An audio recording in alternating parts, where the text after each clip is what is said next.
All right, getting you these latest images now and updates coming in as U.S. President Donald Trump meets the new Polish president. Who are you with? Polish media. Okay. How do you know there's no action? Would you say that putting secondary sanctions on India, the largest purchaser outside of China, they're almost equal, would you say there was no action? That cost hundreds of billions of dollars to Russia. You call that no action?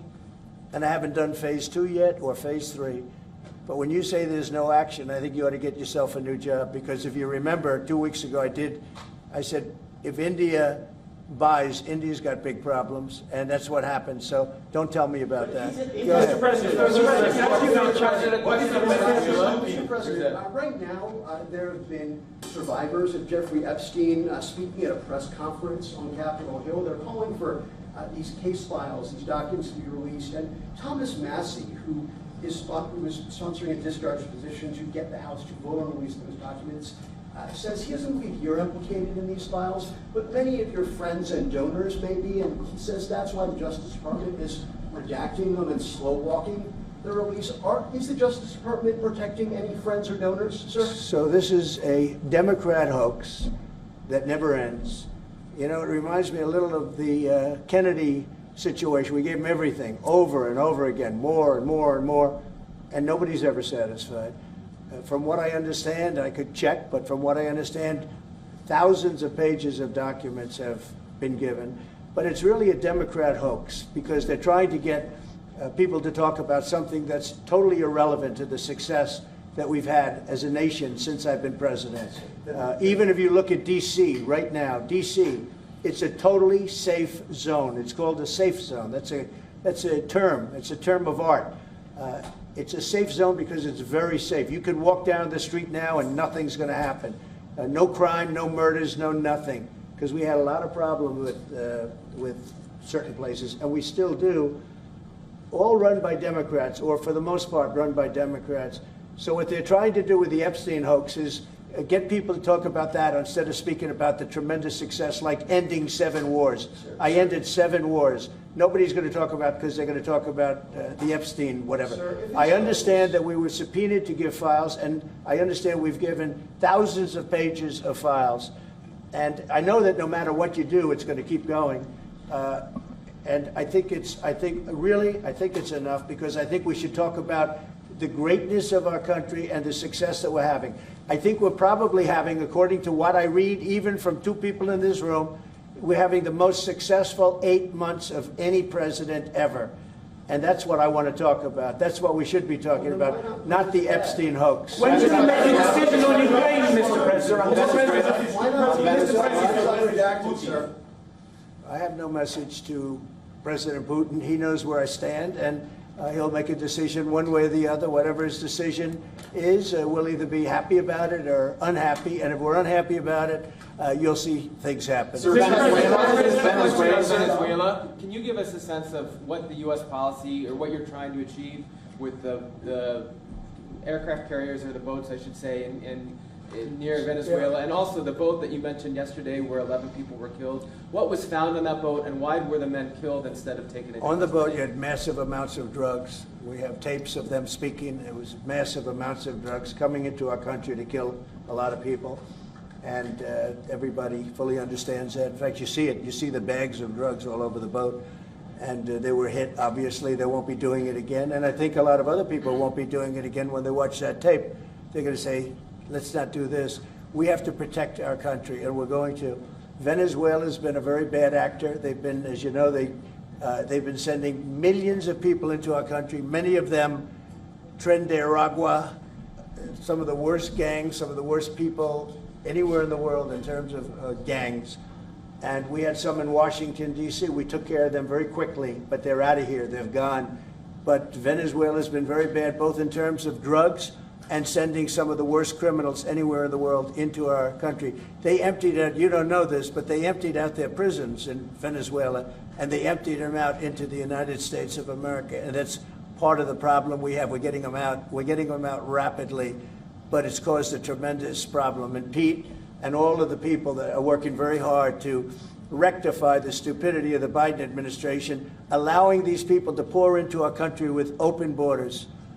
we are paying a big price as a country for the incompetence of the Biden administration. But think of it, opened up prisons, drug dealers, drug lords, everything coming out of Venezuela. They said, and we said, we're not going to put up with it anymore. So Venezuela's been one of the worst actors in the whole group, and we have a group of pretty bad actors. Are you wanting to force withdrawal? Yeah, thank you, Mr. President. At the end of this month, the government or the Congress has to pass a budget. Do you think we can avoid a government shutdown? Yeah, I do. I think the Republicans will vote for an extension.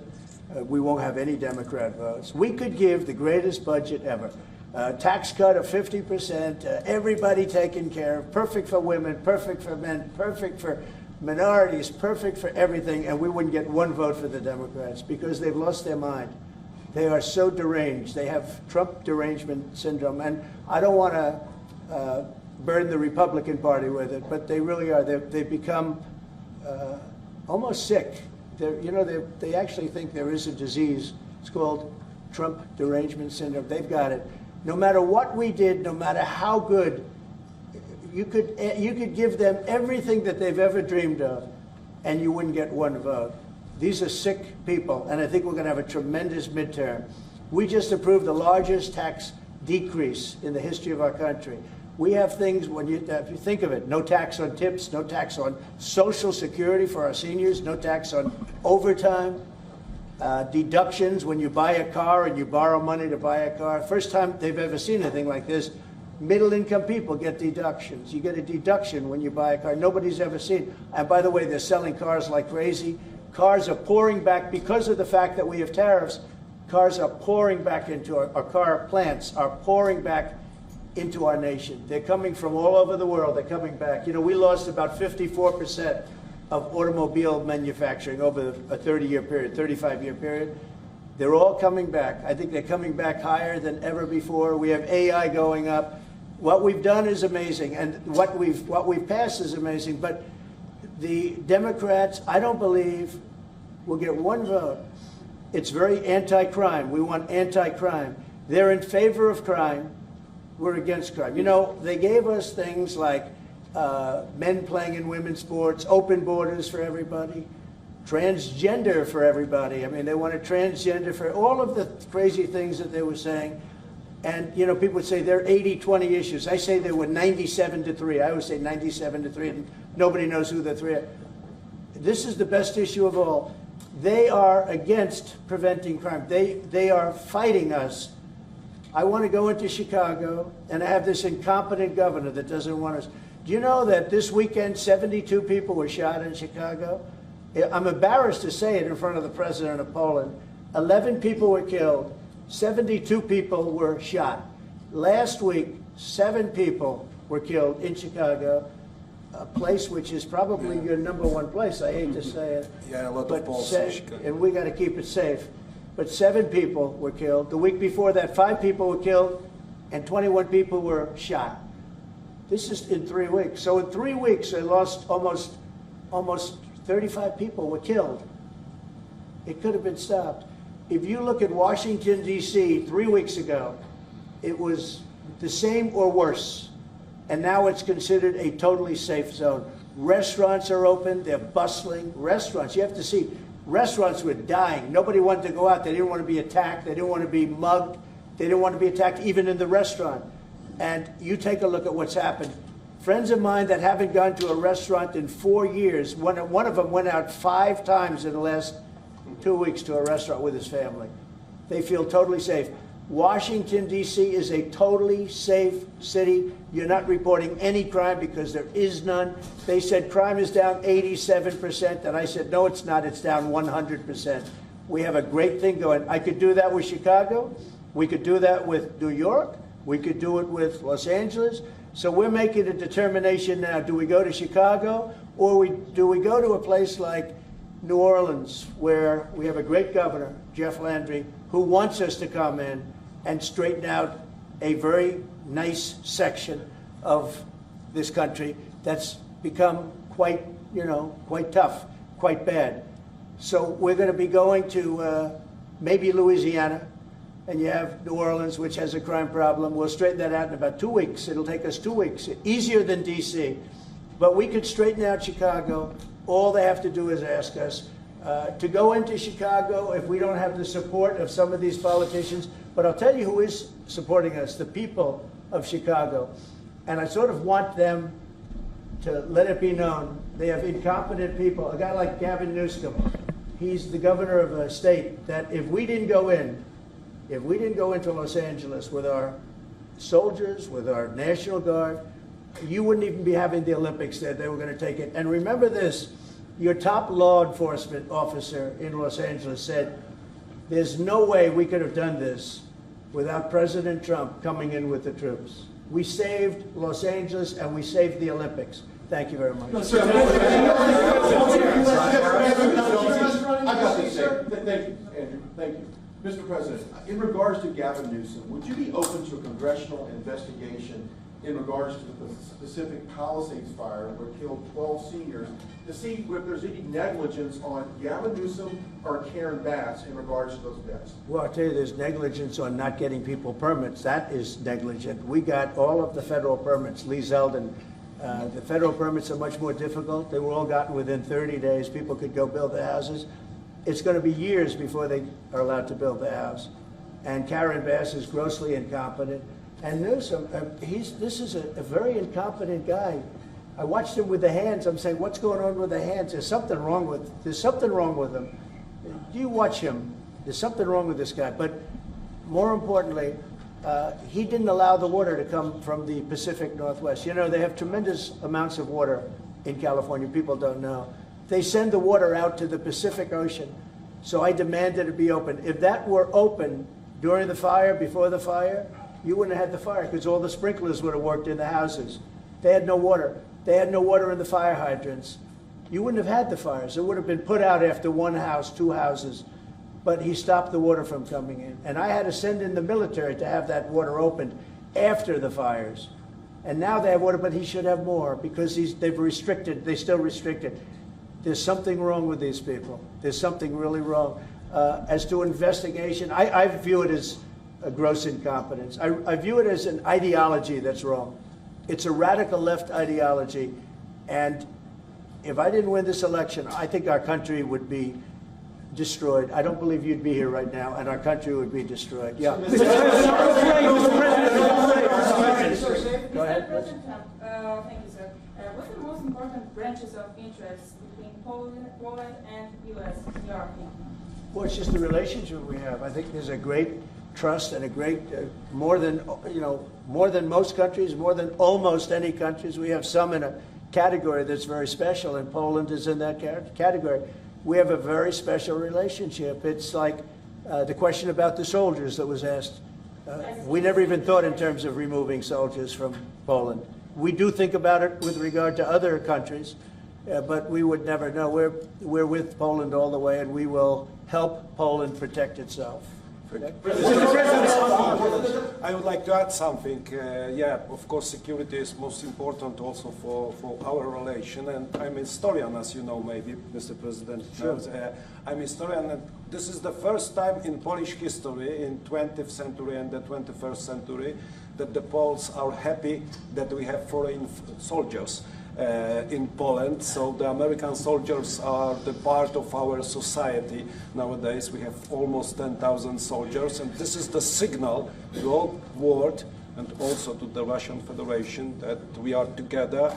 But we are not like the Poland free riders in Europe and in NATO. Mr. President Trump knows it, because our GDP for military service achieved 4.7. So we are probably the one NATO nation which is on this level, and we will not stop. Me, as the President of Poland, we are going to achieve 5% of GDP for military service, but with American soldiers on Polish soil, we solidify and we are secure. Just about that, Poland was one of two nations that paid more than they were supposed to with NATO. I don't know if anyone knows that, but there were two nations. And Poland paid more than they were supposed to. They thought it was low. And by the way, since then, at my request, they've raised it from 2% to 5%. But Poland was one of two nations that paid more than they were supposed to, which was a very nice thing. Yeah. Mr. President, you are upset that you were not invited to the parade in Beijing. Never even thought about it until just now. President Nawrocki, what's your message for President? Never even thought. It wouldn't have been my place to be there. Tariffs? Will you visit a restaurant in D.C.? You haven't gone to. I might, sure. You haven't gone to one in either of your terms that wasn't. How do you know? How do you know? Because I and many other. Do you want me to reporters prove you keep track. wrong? Do you want me to prove you wrong? Yes, please. But I will. I think it's something we could consider doing. Love to do it. I love the White House food, but after a while, I can see going to a nice restaurant. It's safe. If you would have said, like the Governor Moore wanted me to go and walk through Baltimore with him, and I said, you know, I think I'm a brave guy, but there's no reason to be stupid. They have crime that's at levels that nobody's ever seen before in Baltimore. They've done a terrible job. We'd go into Baltimore, straighten it out very quickly, too. You know why? They respect our soldiers. You see our soldiers. They respect our soldiers. We'd go there, too. But we're going to have people asking us to go. They're going to want to, and I think the people of those places the politicians are not in tune with the people. The people in Chicago, the people in Baltimore, the people in all of the places we talk about, they want to see us there.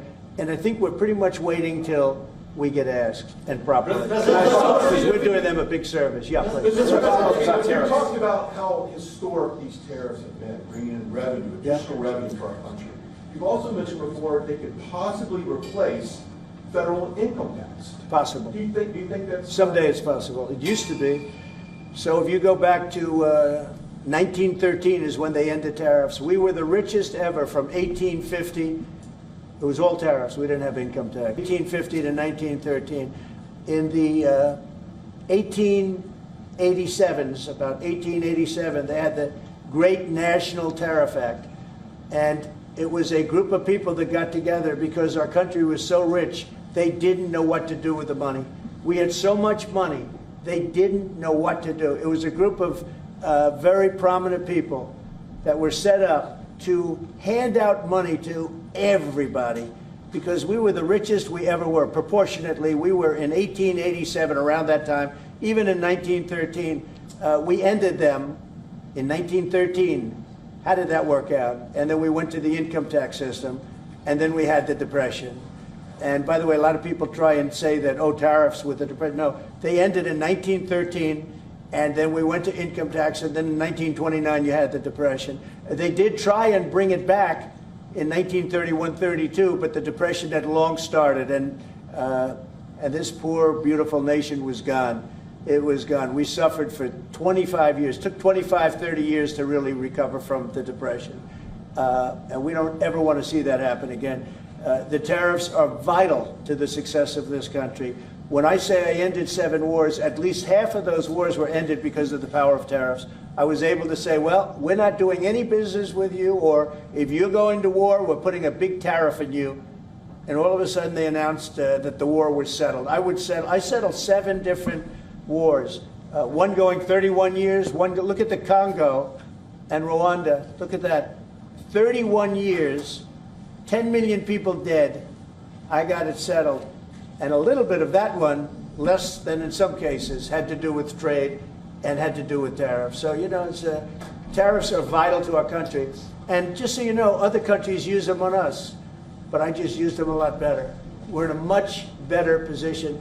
We have trillions of dollars coming into our country. If we didn't have tariffs, we would be a very poor nation, and we would be taken advantage of by every other nation in the world, friend and foe. We're not going to let that happen. And we have a very, very big case in the Supreme Court. I can only say this.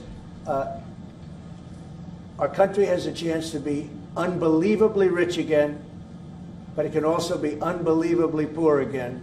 If we don't win that case, our country is going to suffer so greatly. What's the backup plan, sir? But I think we're going to have a big victory.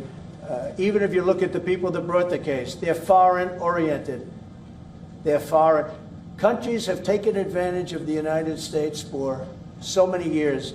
And I started with China. You know, last term I took in hundreds of billions of dollars in tariffs from China. But when COVID came, the last thing I was going to do is we're going to tariff France and Italy and, you know, others, Spain, when they were doing so badly. But now we made a deal with the European Union where they're paying us almost $1 trillion, and they're happy to do it. You know what? They're happy. It's done. These deals are all done. I guess we'd have to unwind them. We've done deals with Japan, with South Korea. We've done deals with many countries and others to come. And if we didn't have the power, prestige, and dignity of tariffs, and I used them wisely, and people respect America again, and we've become a rich country again. The money coming in is incredible. And again, they use them on us. If we didn't have them, they would use them on us, and we would have no way to fight them. We would be a third world nation. So I think it's one of the most important cases I've ever seen go before the Supreme Court of the U.S. You gave Vladimir Putin a 2-week deadline to agree to talks with Volodymyr Zelensky. That deadline is now nearly approached. Can you give us any indication of when you will make a decision? Well, I'm having a conversation with him very shortly, and I'll know pretty much what we're going to be doing. We've taken very strong action, as you know. And in other ways, we've taken very strong action. But I'll be speaking to him over the next few days, and we're going to see. With who, sir? I'm going to know exactly what's happening. Mr. But I'm not happy with all the people. You got 7,819 people killed last week. Russian soldiers and Ukraine soldiers, right? Not American soldiers, not soldiers from Poland, but they're human beings. They're souls. They have parents. They wave goodbye to their parents, and their parents never see them again. That's the end of them. Over a stupid war, and I want to see it stopped. Now, we have stopped the money. We send weapons to NATO. They pay full price. We don't, Biden spent $350 billion so stupidly. And it was one of the reasons that this whole thing happened. A big reason this war happened was sitting right in these chairs, this one in particular. So I will tell you that I think we're going to have a good solution. But they're losing soldiers at levels that nobody has seen since the Second World War. This is the worst conflict, and it's just going on and on. It's one's defense, one's offense. The offense moves a little bit, just a little bit. You take a look. They move inches. They're dropping bombs and killing everybody. The whole thing is not since the Second World War has there been anything even close to this. And they're not soldiers from my country. This is my country. But I have a power to end things. That's why I was able to end 7 other wars. And you know that I thought of the 7, they're basically 7. Those are tough wars to end. Much tougher, I thought, than the war with Ukraine and Russia. I thought that Ukraine and Russia have a very good relationship with President Putin. I thought that would be much easier. I thought that would be in the middle of the pack, maybe one of the easiest. Sometimes you never know with war. War is a very interesting thing. You never know with war. War is complex and dangerous, and what a mess, what a bloody mess. It's going to get done one way or the other. But they have to stop killing all of these souls. They're souls, and we have to stop killing. Just a follow-up on that.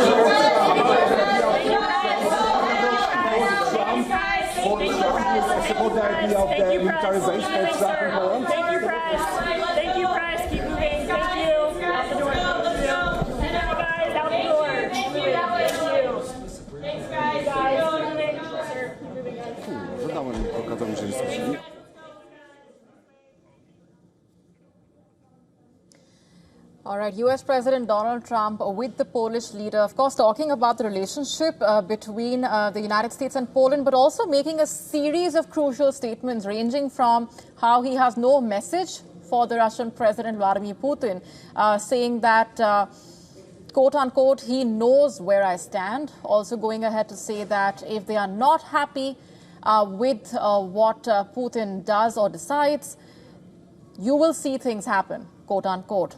Also, using the words, quote unquote, Epstein hoax, once again, lashing out at the Democrats, also reiterating how he has contributed to ending multiple wars.